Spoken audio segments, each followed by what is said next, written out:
এই মৌলভী সাহেব গবেষণা করে পাইছে মানুষের কলব মাথার পিছে। এই মাথার পিছের কলব দিয়েই সারাক্ষণ হিন্দি নায়িকারে লিয়ে গবেষণা করে। চিন্তা করেন যে কঠিন নাম কইছে, আরে বাপরে বাপরে বাপ, এই নাম তে মুখস্থ করলো কেমনে? বারে বারে বারে বারে বারে বারে দেখছে, নিশ্চয় অনেক সিনেমায় বেড়ির দেখা বেড়ির প্রতি হাতে কেরাস খাইছে, ঠিক কিনা বলেন? কেরাস খাইয়া বেড়ির নাম ঠিয়ানা শুনতে চাই না রে বেড়া, তুই মুলুবি, তুই নায়িকার নাম কি লিখে জানবি? বাংলাদেশের হইতে বলে আমগো দেশের মানুষ হিসেবে এমনি জানি আর কি, তো ওই অন্য দেশের নায়িকা এগুলির নাম গ্রামের নাই, ঠিক যে কঠিন নাম হাতে কইছে আমার মনও নাই, একবার শুনছিলাম, এটা লিয়ে তো পুরো দেশ ভাইরাল। এখন ভারতের তারা ফেসবুকে পোস্ট দেয় যে বাংলাদেশের যেই মুলুবিরা, চিন্তা করেন, বাংলাদেশের যে মুলুবিরা ভারতের পণ্য বয়কট কয়, সেই মুলুবিরা আবার ভারতের নায়িকা করে লইয়া রাইতে স্বপ্ন দেখে। দিছেন ইজ্জত পাইরা, দিছেন গরম ভাত ফানি ডাইলা দিছে। এই তো চলতে আছে। হেমিয়ার বলার পরে হেমিয়া যে বাসন ভঙ্গি আর যে ফিলিংস নিয়ে বলছে, এই শুনলে বোঝা যায় যে হেমিয়া যে কোন চিন্তায় আছে, ঠিক কিনা বলেন? আল্লাহর নাম আবার মানুষের ওয়াজ করে, আল্লাহর নাম লইয়া চাইতো। চিন্তা করেন, এইটারে যদি আল্লাহর নাম লইয়া ঝাড়ু দিয়া ঘন্টা দুই পিডান যাইতো, আল্লাহ আপনারে অনেক সওয়াব দিত। আল্লাহর নাম লইয়া সমস্ত মুলুবি ফিটা লাইতো। এই হ্যাগো লাইনেরই আরেক মুলুবি কিছুদিন মনে বছর খানেক আগে বক্তব্য দিছে, দুনিয়ার সবচাইতে সফল ব্যক্তি হইল ভারতের এক নায়কের নাম কইছে শাহরুখ খান। কইছে হেবেড়া বেলা দুনিয়ার সবচাইতে সফল ব্যক্তি। মৌলভী সাহেবের চোখে যদি নায়ক নায়িকারা সফল ব্যক্তি হয়, নায়ক নায়িকারা বিশ্বের সুন্দরী হয়, নায়ক নায়িকাদের দিকে আল্লাহর নামে তাকানো যায়, এই ধরনের বক্তব্য যদি আলেমের মুখ দিয়া বেরায়, বুঝতে হবে এটা টুপি পাঞ্জাবির আলেম, ভিতরে হলো জাহেলে মুরাক্কাব। এটা কোন জাতের আলেম? সিনেমা দেখে বেটা বেয়াদব।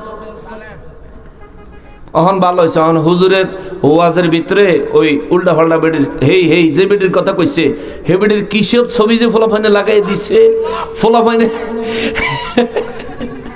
নিচে দিয়ে আবার টাইটেল লাগাইছে যে হুজুরের দিকে চাইবেন, আর হুজুরের লগে ছবি যেটা দিছে সেটার দিকে চাইবেন আল্লাহর নামে। আস্তাগফিরুল্লাহ আল আযীম, লা হাওলা ওয়ালা কুওয়াতা ইল্লা বিল্লাহ। এই খবরদার খবরদার, ভুলবশত যদি কোনো মেয়ের দিকে, যুবতী মেয়ের দিকে হোক কিংবা যেই মহিলার দিকে তাকাইলে পুরুষের তার প্রতি আকর্ষণ তৈরি হতে পারে, এই ধরনের কারো কাছ দিকে আপনি যদি ভুলবশত একবার তাকায় ফালান, লগে লগে নজর ঘুরে এলে দ্বিতীয়বার তাকাইলে হারাম হবে, গুনাহগার হইবেন। আল্লাহর নামে আরেক বিড়ির দিকে ছাইয়া সুখ নেওয়ার কোনো সুযোগ নাই। খবরদার খবরদার খবরদার। এইসব মৌলবীরা সমাজ ফেতনা। এবারে একবার কইছিল বলে এই যে বেডি রেলওয়ে যাতে কল্পনা করে, এবারে কইছিল এই দেশে যদি করোনা তাইলে এই দেশে যদি করোনা আসে তাইলে আল্লাহর কোরআন বলে মিথ্যা হয়ে যাবে। জোরে কইলেন না? করোনার রোগ কি বাংলাদেশে আসে নাই? বাংলাদেশে করোনায় কি লোক মারা যায় নাই? তাহলে যে মৌলবী বক্তব্য দিল করোনা আইলে কোরআন মিথ্যা হয়ে যাব, করোনা আইলো লোক মারা যাইলো, কিন্তু মিথ্যু কইলি তুই। আল্লাহর কোরআন সত্যই রয়েছে, মিথ্যাবাদী হইছ তুই, ঠিক কিনা বলে? এগুলির থেকে বাচ্চা দেখেন। হ্যাগো দলের হুজুররাই এক একজন এক এক বিরাট বিরাট ছাপাবাজি করে। কেউ কয় হেলিকপ্টারে উঠে না রকেটে উঠে, কেউ কয় 90 সালে বেলে চ্যাম্পিয়ন আছিল, খেলছে ফুটবল। এগুলি আবার মানুষের কোলো করে লুয়ে এলে হেবড়ায় পানি ফড়া দিলে বেলে হয়ে যায় সুস্থ। আরে বাপ রে বাপ, ওলি আল্লাহদের কেরামত মানে না, হেই মিয়ার কেরামতেই জ্বালায় ওয়াজ করন যায় না।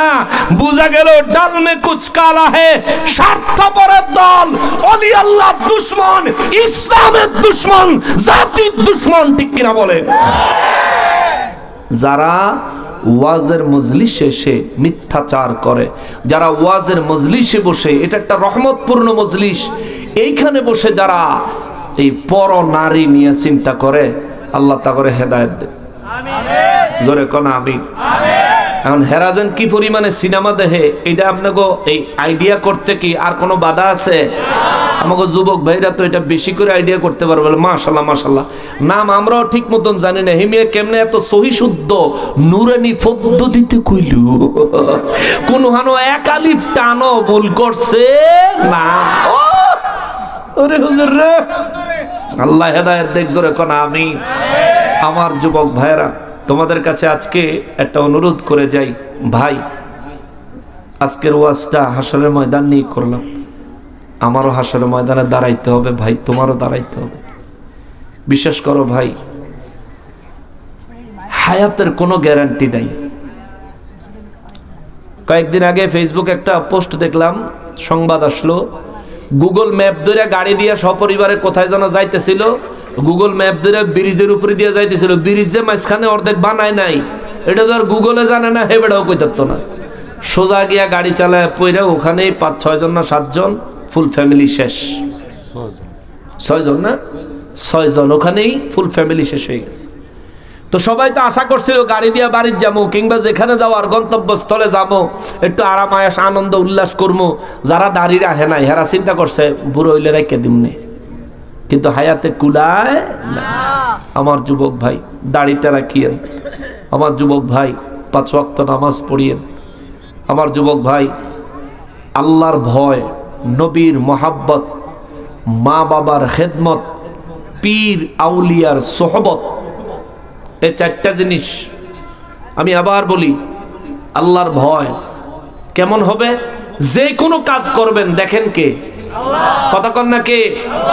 ওই আল্লাহ দেখতেছে, এটা চিন্তা করে কাজ করেন যে আল্লাহ তো দেখতেছে, হাসরের ময়দানে আল্লাহ আমার ধরবো। আল্লাহর ভয়, নবীর মোহাব্বত, মা বাবার খেদমত, আউলিয়া কেরামের সোহবত, এই 4টা জিনিস আপনি যদি হাসিল করতে পারেন, আপনার দুনিয়া এবং আখেরাত হবে বাদশাহী। জোরে কন্যা সুবহানাল্লাহ। আল্লাহ তাআলা কয়টা বাজে? 12:30 বাজে গেছে, সামনে আর যাওন যাইতো না। এই দানটাকে আল্লাহ নিয়ে লালন পালন করে। এই দানটাকে নবী বলেন, এই দানটাকে পাহাড়ের মতো বিশাল আকারে বানাইয়া তারপরে রব্বুল আলামিন এই দানটা বান্দার আমল নামায় ফিরে দেয়। জোরে কন্যা সুবহানাল্লাহ। এমন একটা দিন পার করিয়েন না দান না করে, দান করেন। ঈমান আকীদার ব্যাপারে যা যা সতর্কতা অবলম্বন করা দরকার, রাজাপুরের পিসা বুজুরে কইয়া গেছে, আমার আর কোন লাগতো না। ওই সমস্ত হুজুরদের ওয়াজ শুনেন না, যে সমস্ত হুজুররা হিন্দি নায়িকা করে নিয়ে গবেষণা করে, ঠিক কিনা বলেন? এই হুজুরে গবেষণা করছে কলব নিয়া, হেমিয়া কলব পাইছে মাথার পিছে। কলব আরবি শব্দ, বাংলা অর্থ হচ্ছে হৃৎপিণ্ড। এটাতে ইংরেজিতে বলে হার্ট। এই হৃৎপিণ্ড, হার্ট মানুষের কি মাথার পিছে? কোথায় থাকে? বুকে। বুকের কোন জায়গায়? বাম দুধের 2 আঙ্গুল নিচে। বাম দুধের 2 আঙ্গুল নিচে থাকে মানুষের কলব, হৃৎপিণ্ড বা হার্ট। এই জন্য মানুষের যখন হার্ট স্ট্রোক হয়, ডাক্তাররা বুক চিরা তারপরে এখানে গিয়ে রিং লাগায়, অপারেশন করে। আর মানসিকতায় একবারও আসে না যে আসলে মরণ লাগবো, ভুলেই গেছি মরণের কথা। আমরা মনে করি মরণ টরণ আবার কি, তা মরছে শেষ। মরার আগে দুনিয়াদারি করতে হবে। করেন না দুনিয়াদারি করতে, তো আল্লাহও নিষেধ করে নাই, আমরাও নিষেধ করি না। কিন্তু আজকে যেহেতু কষ্ট করে মাহফিলে আসছেন, এখান থেকে কিছু হাসিল করে নিয়ে যাবেন। আসলেন, বসে থাকলেন, মাহফিল শেষে 1 প্যাকেট বিরিয়ানি দিল বা তবরক দিল, নিয়ে বাড়ি চলে গেলেন, না দিলেও বাস সময় কাটায় চলে গেলেন। আশার অবস্থান করার সওয়াব পাবেন, কিন্তু ভবিষ্যৎ জীবন সুন্দর করার কোনো বিষয় যদি আপনি এখান থেকে নিয়ে যেতে না পারেন, তাহলে আজকে আপনার সময় এখানে দেওয়াটা পরিপূর্ণ ফায়দামন্দ হলো না, লাভজনক হলো না। কোরআন শরীফের তেলাওয়াত শুনেও কারো মুখে আল্লাহু আকবার বাড়িতে শুনলাম না, আর দুরূদ শরীফের আওয়াজ যা দিতে আছেন মনে হয় যেন এখানে আমরা 2-3 জন ছাড়া আর কেউ নাই, অথচ যা মানুষ আছেন এলাকা কাঁপায় দেওয়ার জন্য যথেষ্ট, ঠিক না? একটু মোহব্বত সহকারে দুরূদ শরীফ পড়বেন। মুখে দিয়ে না আসারও একটা কারণ আছে। এই জায়গায় জায়গায় ফাঁকা রাখা, শয়তানের লেগে জায়গা রাখা, পরে গিয়ে আপনারা বইছেন। তৌফিক দান করুক, সবাই পড়ি আমিন। আল্লাহ তাআলা মানা তৌফিক দান করুক, সবাই পড়ি আমিন। ওমা তৌফিক ইল্লা বিল্লাহ। আমার জন্য দোয়া করবেন, রাজি আছেন? সবাই রাজি আছেন নি? তাহলে একটা টেস্ট করি। রেডি? রেডি? আসসালামু আলাইকুম ওয়া রাহমাতুল্লাহি ওয়া বারাকাতুহু। আলহামদুলিল্লাহ, শুকরিয়া।